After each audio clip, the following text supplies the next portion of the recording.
before we head out to lunch and our magic minds again. For this next speaker is Alex Melen. He is new to our recurring revenue retreat. This is actually his 25th talk. This is his 25th talk this year. So I find that I'm exhausted just thinking about that. Alex Melen is an award-winning entrepreneur, keynote speaker, best-selling author, and early digital pioneer. He is the co-founder of SmartSites, a digital marketing agency that has grown from a handful of digital visionaries to a team of over 400 full-time employees spanning 6 offices worldwide. Please welcome Alex. That was great. Love the music too. Coming in with the music. That's like hype song, you said, right? Fort Minor. Anyone know Fort Minor? Actually, first business I started, I boosted their initial website before they signed with Jay-Z's label. Clicker. Can I reset the timer here? This is not touch screen, right? No. No. Can't reset it. I'll do mental math. I just want to make sure I'm pacing correctly. Hello, everyone. Today I'm going to be talking to you guys about generative AI. Where's the first slide? I really like this thing over here. I think it's the best one. I think it turned out. I thought all of them look great, but I really love the. You look like the Russian from Rocky 3. I was actually born in the Soviet Union, so that makes sense. It fits. All right, so today we're going to be talking about generative AI and how you could use it to build efficiencies. For the agenda today, we have a little bit of an intro I'll give you guys, and mostly I'll be going through almost like best practices, but my goal here today is to get you guys more familiar, and I'm sure a lot of you are already familiar with ChatGPT and generative AI, but more familiar with how you could be using it in your agencies and kind of the best practices to get the most out of it. So before we begin, a little bit about myself. That's actually is a picture of me from 1991. I started my first company in 1997, T35 Hosting, which at the time was one of the first web hosting providers. So for those that have been around long enough, that was a time of GeoCities, Hypermart, Tripod. Very interesting times. I still have that company as opposed to some of those names I called out that are no longer there. And then I started SmartSites with my younger brother in 2011, so 12 years now.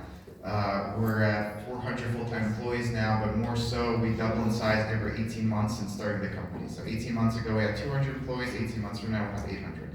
And the reason I bring that up is to be able to do that, and that's a company goal of ours. The growth it's not accidental, it's intentional.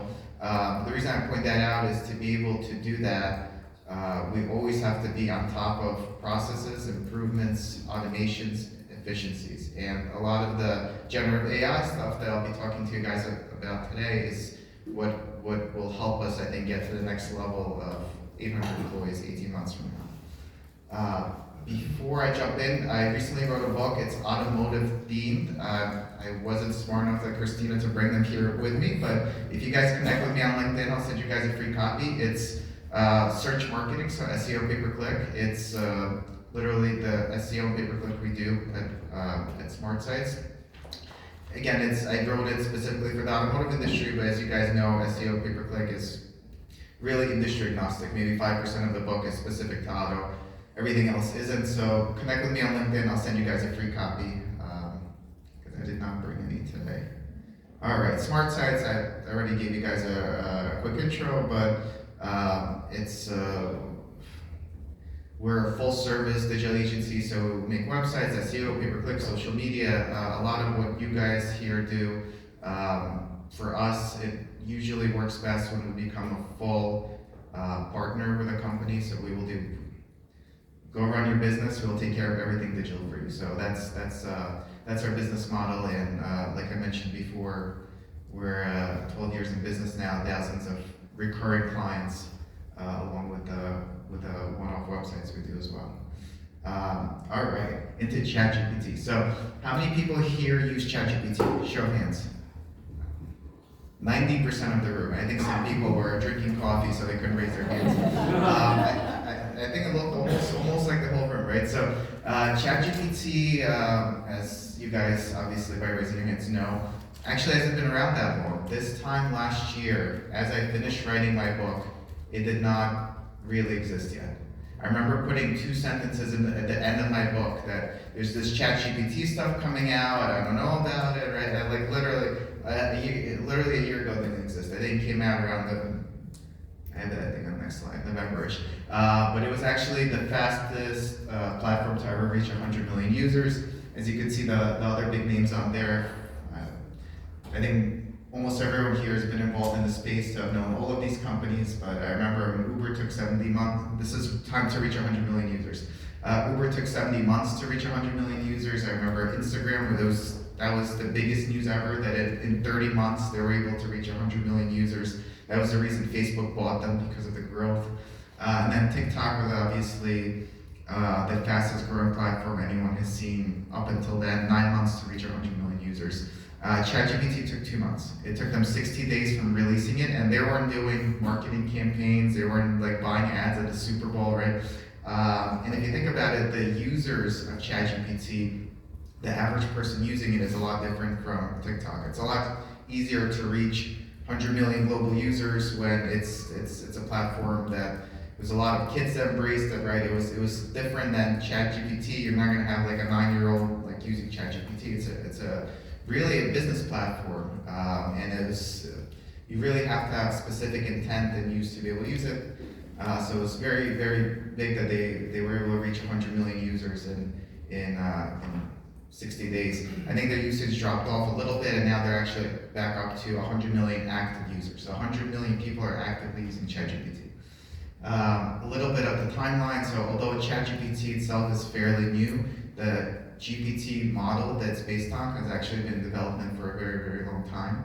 I think most of you guys know, but for those who don't, Elon Musk was involved in the original iterations of it, and then he bowed out of it because he had some disagreements. So this is the historical background of the GPT model, with ChatGPT just being at the end of it. And for those who heard, I think a week ago, they released the new GPT Turbo. Raise their hands, who have heard of GPT Turbo? Less people than ChatGPT. So now there's GPT Turbo. It literally just came out. It's a lot more powerful, and the data set's a lot newer, and I'll cover it a little bit as I go through it. So right now, not going into ChatGPT Turbo. They don't even call it ChatGPT. GPT Turbo. Not going into GPT Turbo. If you're using ChatGPT and you're using the free version of it, you're on version 3.5. If you're doing the $20 a month, you're on GPT-4. In almost all the examples I'm going to go through, I actually use the free version. So for almost all use cases, the GPT 3.5 is going to be just as good for you guys. $20 a month is very little to pay to upgrade, so if it makes sense, I definitely encourage it, but most of the benefits could be done even with the free version. Just kind of on the right side, there's a lot on here, but on the right side is example of the benefit of GPT-4. So GPT-4 is able to access much bigger data set and is a little bit better at critical thinking. So the best comparison I found is for standardized testing, and it's a little bit small to see, but I think we have like the bar exam on here. Let's see what I can see.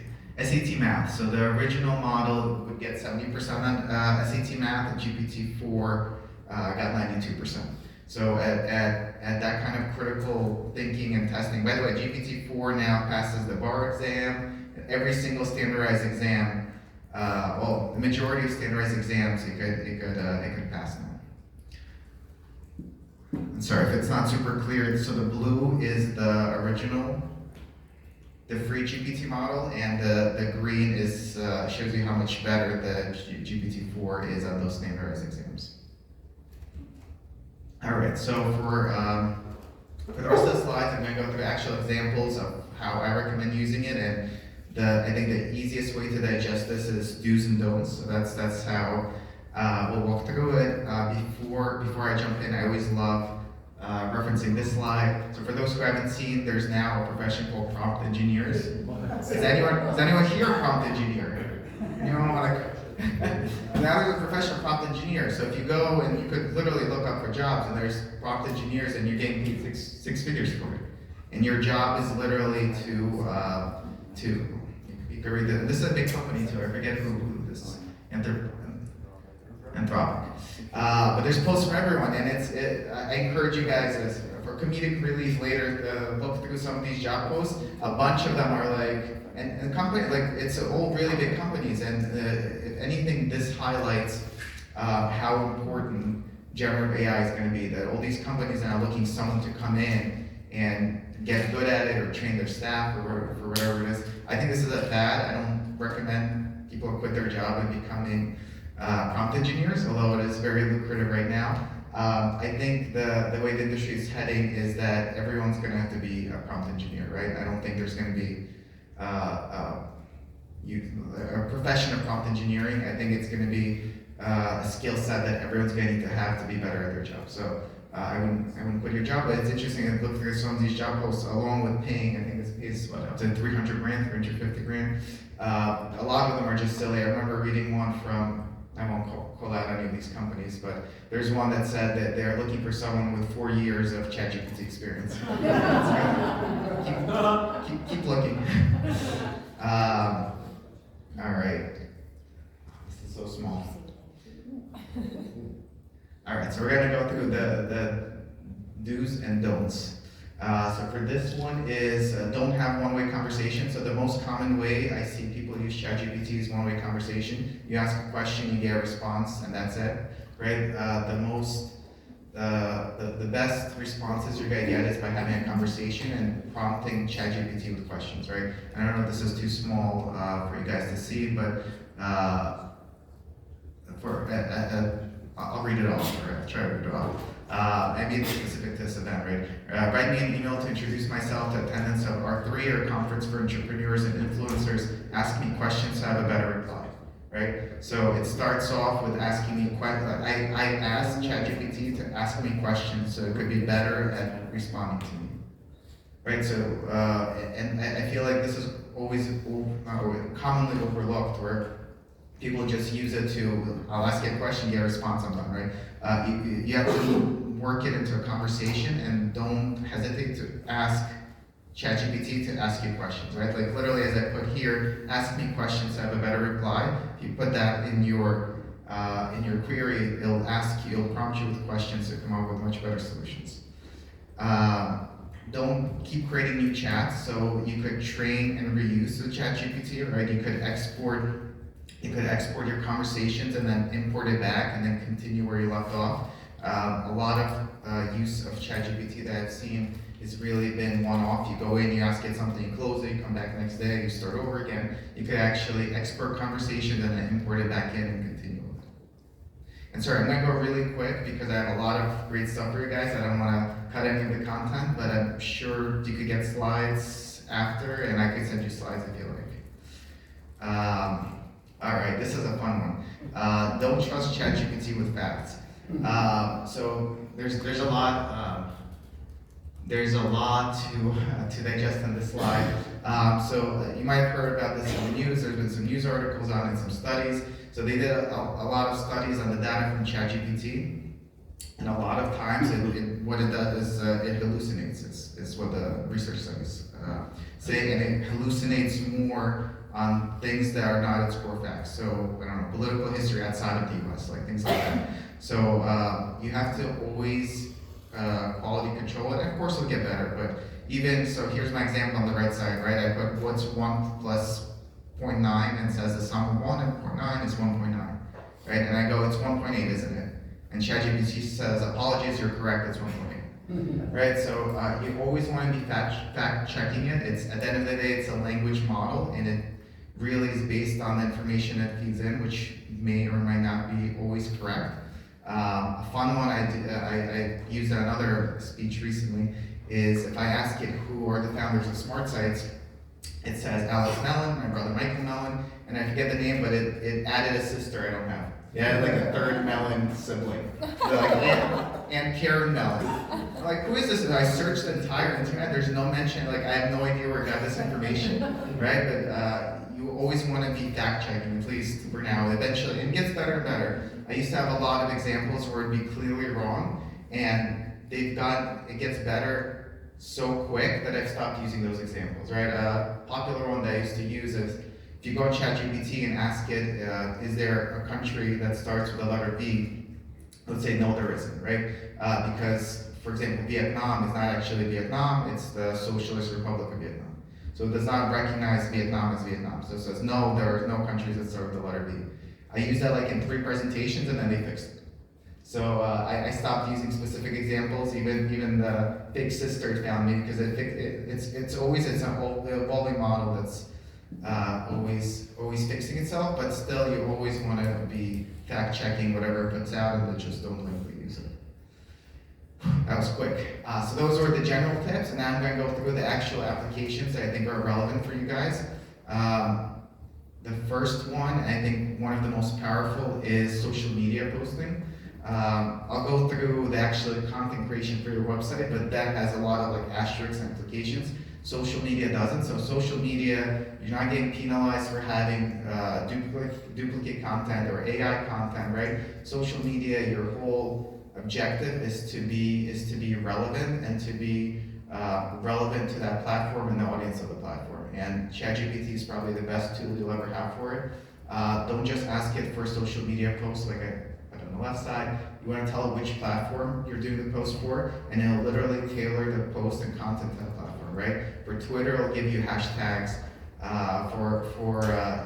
They even use it for research. For TikTok, you could ask it, what are the most popular hashtags for this category that I'm posting, and I'll tell you. So you want to kind of prompt it for the platform you're doing it for. Will literally generate the post for you. Not only that, with all the image creation tools now, you could even get the images generated for you, right? This saves so much time for social media management. And again, I would just blankly use it because, again, it hallucinates, it tells you wrong information, it says I have a sister, which I swear I don't. But at the very least, help you create posts, right? If you have to sit down right now for your client and they said, come up with a social media content schedule for the next 12 months, it'd be a lot of work, right? It'd be a lot of brainstorming, researching. Here you'll get a lot of, you won't get all of it done, right? But you'll get a lot of the work done in, I don't know, 90 seconds, right?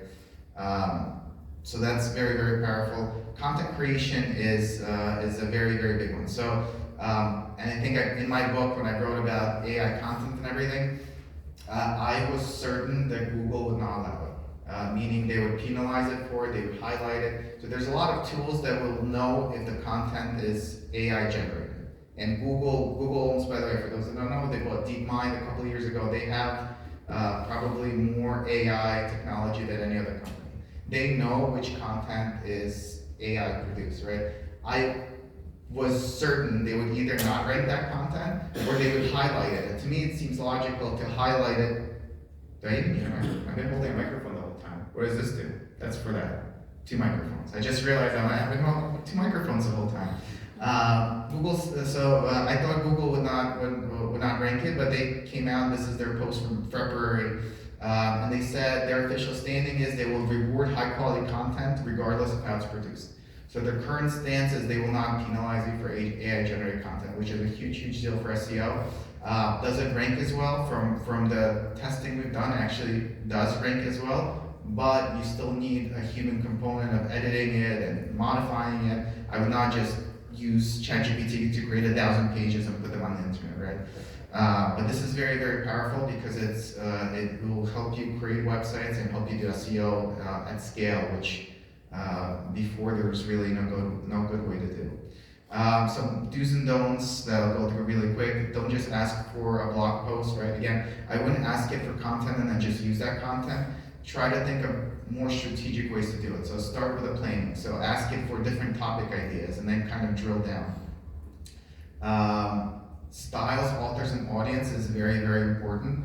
Oh man, I don't know if I use it. There's a funny example I use, I think a couple slides down. If you ask it the same thing in the same exact way, so for example, at auto conferences, I kept using an example for a content page. What is the history of the Mercedes GLS? And it's funny, I use that example so many times at auto conferences that I noticed all of a sudden websites, everyone used that idea. Oh, this is brilliant. So everyone started putting, all the Mercedes dealerships started putting a page, the history of the Mercedes GLS from ChatGPT. And all these pages were very, very similar. And obviously, even though Google will not penalize for AI content, if it's duplicate content, they will. So none of those pages will ever rank. So if you think about it, there's 100 million users of ChatGPT, right? If everyone's asking, just give me the history of Mercedes GLS, everyone's gonna wind up with the same content.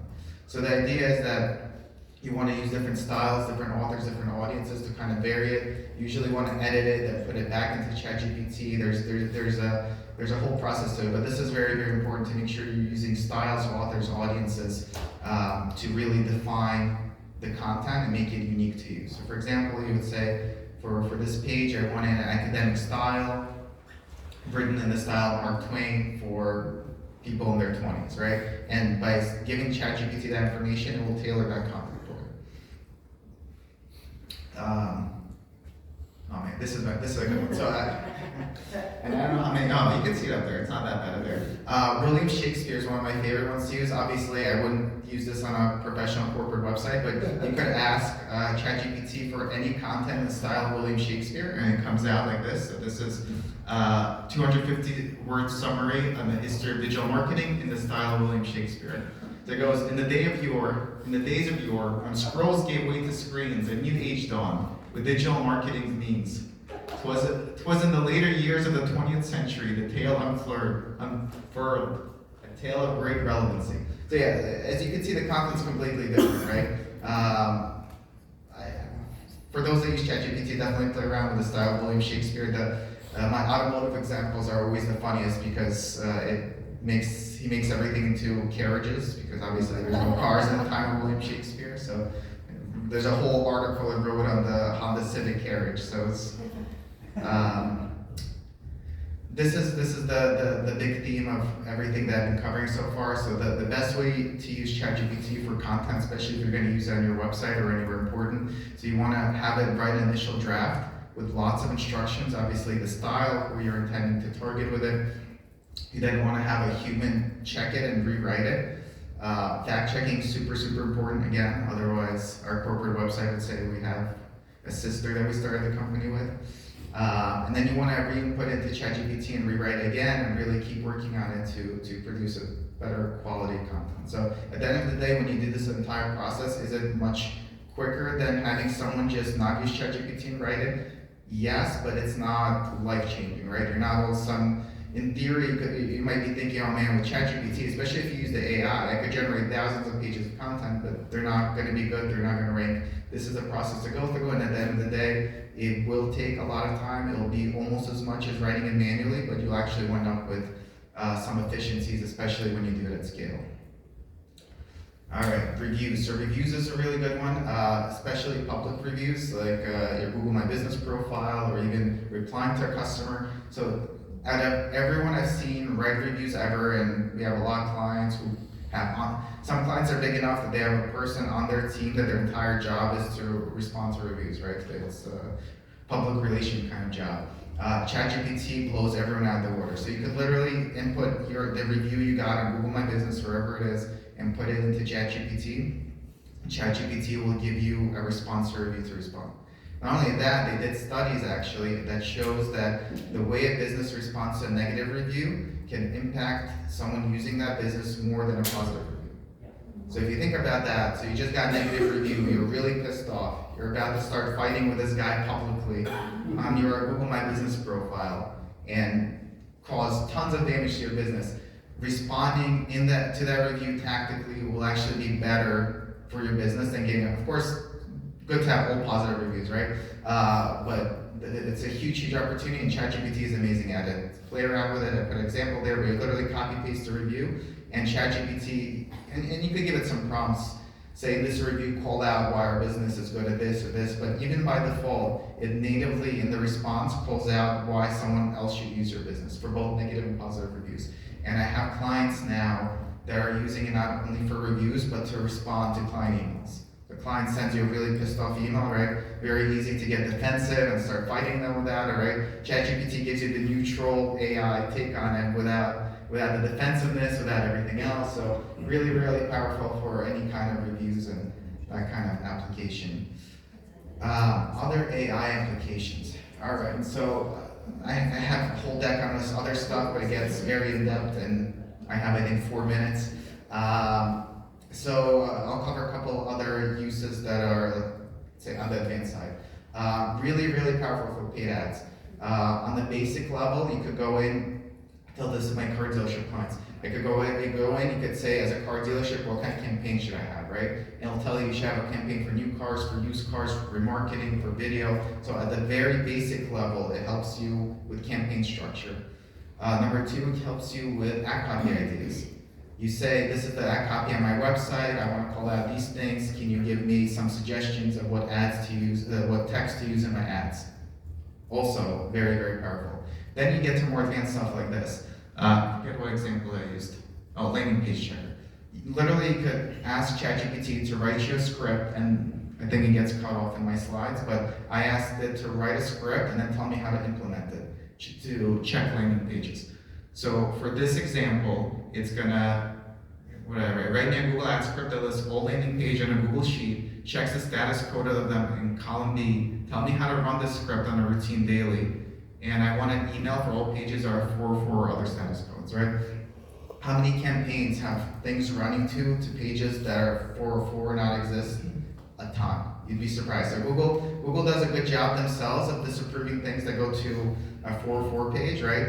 But they're purely doing it on the response code. So you could misconfigure a website, could be sending traffic to a 404 page, and Google Ads will never pick it up. Or they could pick it up 3 days later, right? If you're spending a lot of money sending people to a page that doesn't exist, that's really, really bad. So literally, ask ChatGPT to write me a script, tell me how to run it, tell me how to implement it, and tell me how to do a daily routine. So every single day, it sends me an email where these are all the pages in your Google Ads campaign that you're running ads to that might be bad pages.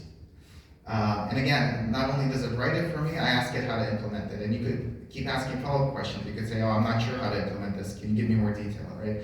This is super, super powerful that before you have to, most agencies, unless you have coding experience, would have to go on like Freelancer, like try to find Upwork, try to find someone to write this for them. Literally, this just wrote it for you and told you how to use it. Image creation is very, very powerful. You have to be obviously very specific. I think it's screen's a little small, but 2 very similar questions I asked in slightly different ways, and you could see the difference you get. So similar to regular ChatGPT, anything with image creation, you want to be really, really specific. Do's and don'ts. So this, I had to put an asterisk on this. So ChatGPT, its core, so ChatGPT obviously learns from everything you input into it, but its core data set only goes up to, I forget, September 2021. That was the biggest limitation. So it was very bad at current events or anything super current, and it always learns and picks up information, but anything beyond its core data set is not vetted, and that's where you get the hallucinations and wrong information, right? The reason I put asterisks on it is because GPT Turbo, which was released I think less than a week ago, is now to go April 2023. So it'll never be completely current because of the way ChatGPT works. Its core data set has to be vetted, otherwise you wind up with the wrong information. BART is a little bit better in that respect, where it keeps more current information. It doesn't have a core vetted data set. So for anything more current, BART will continue to be better, although GPT Turbo is now to go April 23. This is an interesting one. ChatGPT and all of generative AI that's public use right now has very tight security policies for obvious reasons, because in theory you could go, here's this website running this version of WordPress, write me a script to exploit it, right? And that was one of the reasons ChatGPT got banned in Italy, because you could ask it certain things and it'll restrict you, right? It'll say, I'm sorry, I can't help you do that, right? I can't help you hack websites. Aside from the obvious malicious ways to use it, there's a lot of real ways that you might want to use it that you get restricted from. I forget the example used here, but it says the content may violate our content policy, right? You could actually run generative AI locally for your own business. There's a couple models that you literally get a server and you could run it yourself, and then you could do whatever you want with it, right? A couple of reasons for this. Number one, if you're asking it things that you're getting restricted from, right? Number two, there was an interesting case a couple months ago where obviously generative AI is very very powerful for programming, computer science. There was a programmer working for Samsung that was trying to fix a bug in the code that was taking forever and just couldn't do it. So he gave and you're limited to what you could provide in the web interface, but with API, you could provide anything you want. He dumped the entire Samsung repository into ChatGPT, said, fix this bug, ChatGPT fixed it. His supervisor, and it went up and up and up and up, realized that they gave ChatGPT the entire Samsung repository. So they go to ChatGPT, they go, give it back. Take it out. And they're like, that's not how this works. And they got lawyers involved, and ChatGPT like, there's nothing we can do. It's literally a learning model. Not only do we have information now, but our model already learned from your information. And has the entire repository and is helping other people code stuff based on your repository. So keeping in mind that anything you put out there they own, right? That's how a language model works. Another reason, if you're working with some proprietary information, might be another reason to run it locally. And there's a lot of different services that are virtually free to be able to let you run it virtually. And I know I'm 3 minutes over. I have 2 slides left. So just to wrap this all up, so artificial intelligence today is like the internet boom in 1995. I know a lot of people here have been involved for a very, very long time, so they've seen it. There's tons and tons of tools out there that are super, super powerful. They are appearing and disappearing on a weekly basis, right? There's a lot of really cool tools I start using, and then something breaks or they get hacked and it goes down, another one pops up next week later, all of a sudden one is free, one is charging. So it really is how the internet was in 1995. There's a lot of really, really powerful stuff going on. These are the more popular ones that have not disappeared yet, that exist, and most are free to use, kind of like the internet in the mid and late 90s. A lot of this stuff is really free out there and super, super powerful. And the analogy I use at the end of all of these is really that you shouldn't resist artificial intelligence, right? It's not something that's going to hurt you. And I was asked to do a presentation about ChatGPT and reassure these are top level executives, reassure them that they're not going to lose their jobs, right? That was the topic. So nobody's going to lose their jobs over it, right? Same as when computers start replacing typewriters, right? Other than the companies who made typewriters who could have pivoted, right? But I don't think people are going to lose their jobs. I think people who embrace it are going to become more efficient at their job and become more valuable, right? As an agency owner, it's all about creating efficiencies for your agency. As an employee, it's about becoming more valuable yourself. So I would suggest not to resist it and not to be afraid of it. And that's all I have for you. That's my LinkedIn contact.